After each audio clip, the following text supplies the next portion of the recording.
Welcome back. Now, trying to settle your insurance claim.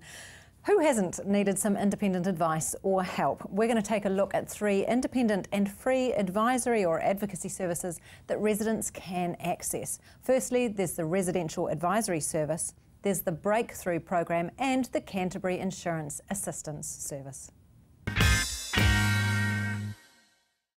RES provides free independent advice to homeowners to help them move forward. We have a dedicated group of qualified solicitors who provide the interface for us between the homeowner and the insurance company. So we have a lot of people who come to us who are just looking for assurance or confidence that the position that's been put in front of them is appropriate. A homeowner will ring us and we'll have a phone interview with them, and we'll spend typically probably 30 to 40 minutes talking to them about their issues to try and understand what they are.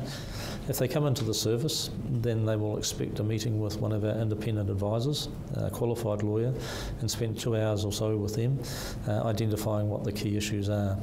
The advisor will then move to the insurance company or an EQC and ask for their particular position. They will try and progress that into a letter of advice that the property owner can then take with them and move forward and engage with the insurer EQC.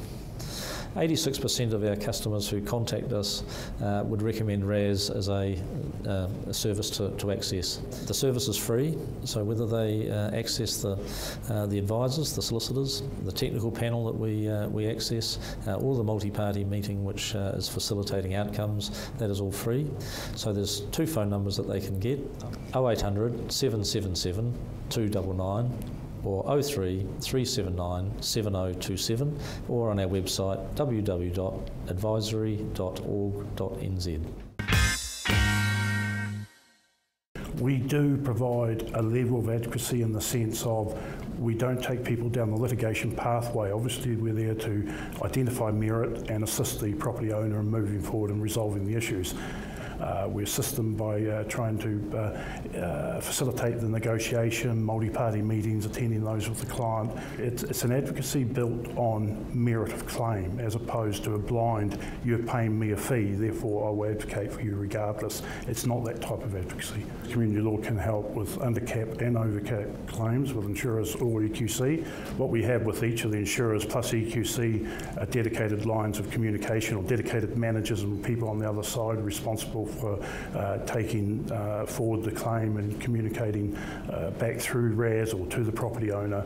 So it matters little to us whether it's overcap, undercap. From our point of view, it's a seamless process. Property owners can certainly have confidence and trust in community law that we are fiercely independent. We are independent by the very nature of who community law is.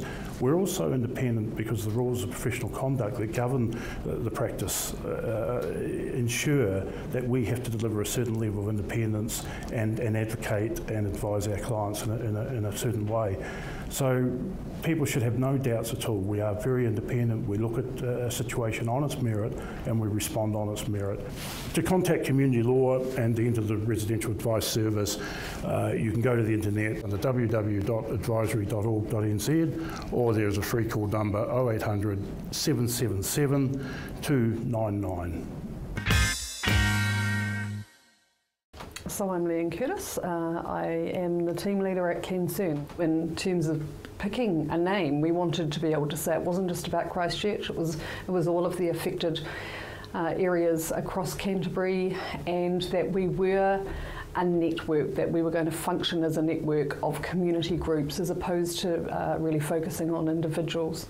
Things have changed over time, so we're really just known as CanCERN now.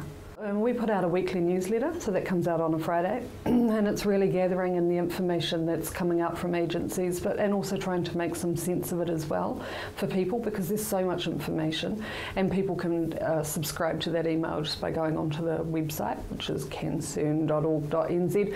But also we're running a pilot now through Southern Response, which is called Breakthrough, and Breakthrough kind of says it all. We find that people who are stuck hit a wall.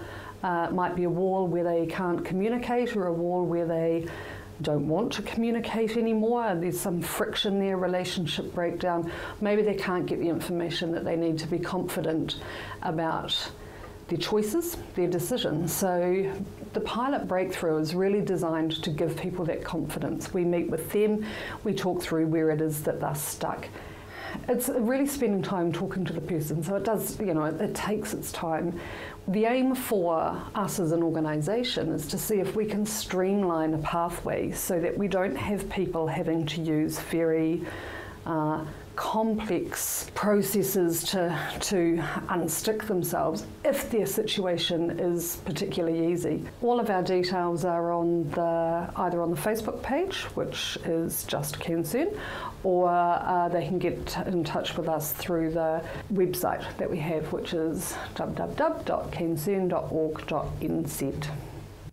Joining me now in the studio is Lorraine Guthrie from the Canterbury Insurance Assistance Service.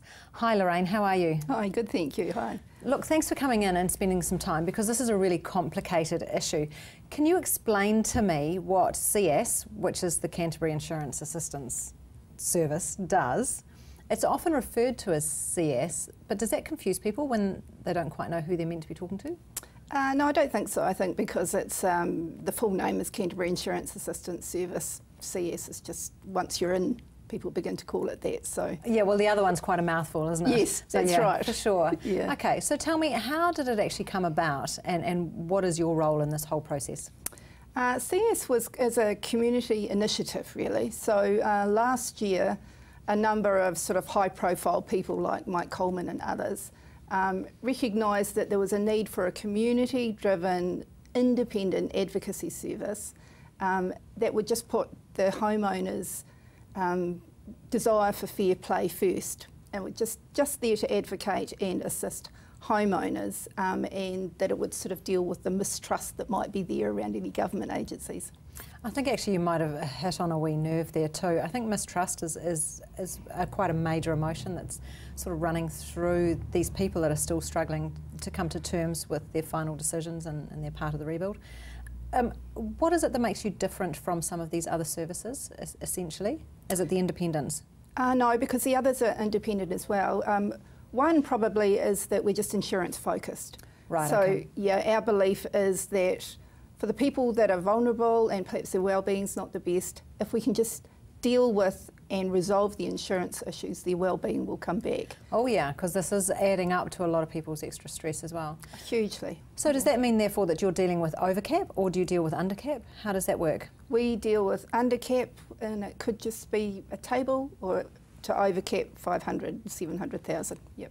Okay, so really it's a pretty wide scope there. Absolutely. Okay, yeah. So what's the background of the people that are working for you? We have insurance, people that have worked in the insurance field, and we've also got people that have worked in the sort of social services type field, and we've got a very experienced senior insurance advocate sort of leading us as well. Now, you've mentioned the word advocate and advocacy. Yeah. What's the difference between that and just straight out assistance? It's interesting actually. Advocacy seemed to be a dirty word at the beginning of last year. Now it seems to be okay because people have realised that advocacy is a whole spectrum. It's not, I'm going to do everything for you. It is, I'll do what you need me to do, you're not very capable right now, so I will do everything for you. So I think we've just come to a time where it's accepted. Actually, what you just said then is really quite pertinent too, because I think people who normally can cope with anything and everything at times find that, okay, this is the last straw, I can't handle this particular issue to do with my insurance company, and that if somebody else can step in and do that, then it solves that problem. They can get back to the strong, independent person they were before. So just having that wee bit of assistance can just ride them through a bit of a time. Are you finding that you're dealing with quite vulnerable people at particular moments? Vulnerable over particular issues. Right, yeah. Yes. I had a client that was very high functioning but couldn't look at the pile of insurance papers, but was really high functioning right then and there in the rest of his life. Yeah, so that's when you can just step in and just provide that extra support. Yes. How do we get in touch with CS? What's the best way to make contact? On our website, there's a contact form for those that are sort of internet savvy, and there's also a phone number. My phone number, I'm quite happy to actually contact people, or they can email us at assistance@cs.org.nz. Okay, and that's CS, CIAS. So thank you very much, Lorraine. You've cleared up a few things there for me, so that's been very good, and you're doing great work out there. Thank you. Cheers. So when we come back, we're going to be looking at some other support and social services that are available for residents in Christchurch, because it is a bit of navigation that you've got to do as you work through your insurance claim. See you soon.